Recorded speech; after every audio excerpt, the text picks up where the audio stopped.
Tead, meie ümber toimub praegu midagi üsna murettekitavat. On tunne, et me oleme justkui kollektiivselt unustamas, kuidas kriitiliselt mõelda. See siin ongi katse sügavuti uurida, miks me oleme loobumas oma kõige olulisemast vaimsest tööriistast. Aga mõtle korraks päriselt sellele küsimusele. Mis juhtub ühiskonnaga, kus arutelu ja kahtlemise asemel valitsevad hetkeemotsioonid ja pinnapealsed loosungid? See ongi see suur mõistatus, millele me täna üritame jällegi jõuda. Okei, aga enne kui me saame hakata otsima põhjuseid või lahendusi, peame sellele haigusele nime andma, nagu hea arst, eks ole. Esmalt tuleb sümptom täpselt diagnoosida. Me peame aru saama, mis täpselt peitub selle nähtuse taga, mida mõned on hakanud nimetama kollektiivseks rumaluseks. Ja siin ongi kohe see kõige olulisem nüanss. Asi ei ole intelligentsuse puudumises. Üldsegi mitte. Vastupidi, see on protsess, kus isegi väga targad inimesed lihtsalt lakkavad küsimusi esitamast ja hakkavad kaasa noogutama. See on oma intellektuaalse iseseisvuse, ütleme nii, vabatahtlik loovutamine. See toobki meid ühe üliolulise eristuseni. Vaata, teadmatus ei ole patt. Me kõik oleme milleski teadmatud ja seda saab parandada. Aga rumalus, see on midagi hoopis muud. See on aktiivne keeldumine mõtlemast. See on valik ignoreerida fakte lihtsalt selleks, et hoida kinni mingist mugavast narratiivist. Ja see võimas tsitaat Bonhoefferilt toob hästi välja, miks see teema tegelikult nii oluline on. Kurjusel on ju kavatsus, aga rumalust saab kasutada relvana, ilma et see ise arugi saaks. See on nagu paha aimamatu käsilane, kes järgib pimesi käske ja ei mõista kunagi, milleni see kõik viib. Okei, nüüd kui me tunneme sümptomi ära, on aeg hakata uurima põhjuseid. Kust see kõik tuleg? Ja, tuleb välja, et see pole sugugi juhuslik. Meie ümber on võimsad välised jõud, terved süsteemid, mis aktiivselt kujundavad meie mõtlemist. Ja need premeerivad pigem kaasaminekut kui iseseisvat uurimist. Üks peamisi süüdlasi peitubki siin, selles numbris. Mida see tähendab? No vaata, neuroteadlased Daniel Levitini sõnul me töötleme täna iga päev 5 korda rohkem informatsiooni kui vaid 20 aastat tagasi. Me lihtsalt upume infosse ja meie aju, mis pole sellise tulekahja kustutamiseks ehitatud, hakkab ellujäämiseks otsima ohtlikke otseteid. Ja siin ongi 4 peamist jõudu, alustades sotsiaalmeedia algoritmidest, mis hoiavad meid mõnusalt oma kajakambris, kuni haridussüsteemini, mis nagu väitis John Taylor Gatto, õpetab meid pigem kuuletuma kui iseseisvalt mõtlema. Kõik need süsteemid soodustavad passiivset tarbimist. Aga me ei saa süüdistada ainult väliseid jõudeks. Tõeline küsimus on ju see, miks me oleme nende suhtes nii haavatavad. Ja selleks peame pöörama pilgu sissepoole. Lahing kriitilise mõtlemise eest ei toimu ainult välismaailmas, vaid ka meie enda peades.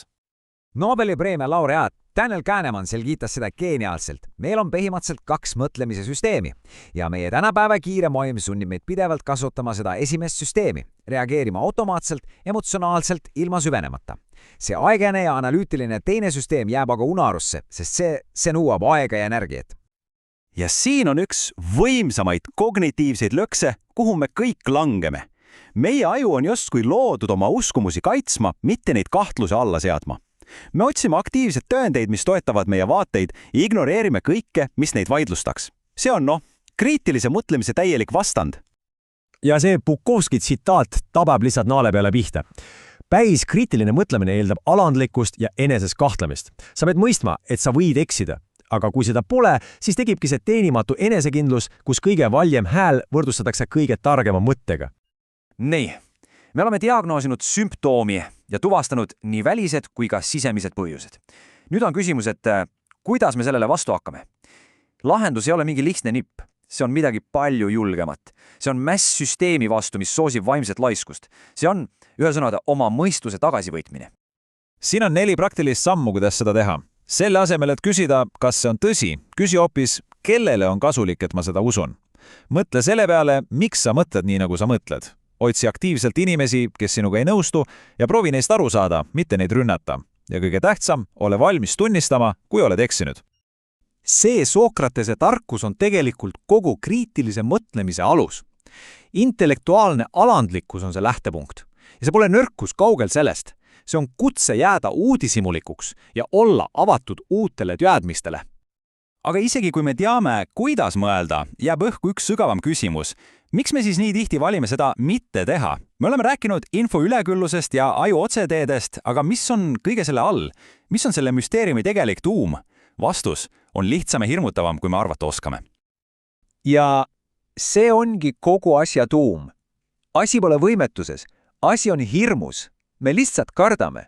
Kardame seda, mida me võime avastada, kui me päriselt hakkame küsimusi esitama, nii maailma kui ka iseenda kohta.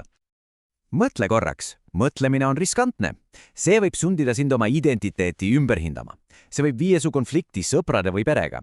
Ja see sunnib sind võtma vastutuse oma veendumuste eest, mis on palju-palju raskem, kui lihtsalt vooluga kaasa minna. Lõppkokkuvõttes taandubki kõik ühele valikule.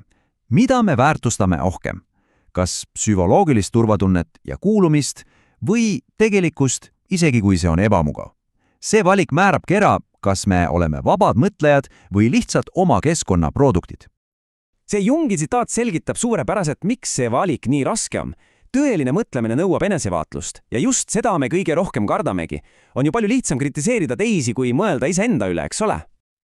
Ja selle väljakutsega ma teid jätangi. Kollektiivse rumaluse tõus ei ole paratamatus.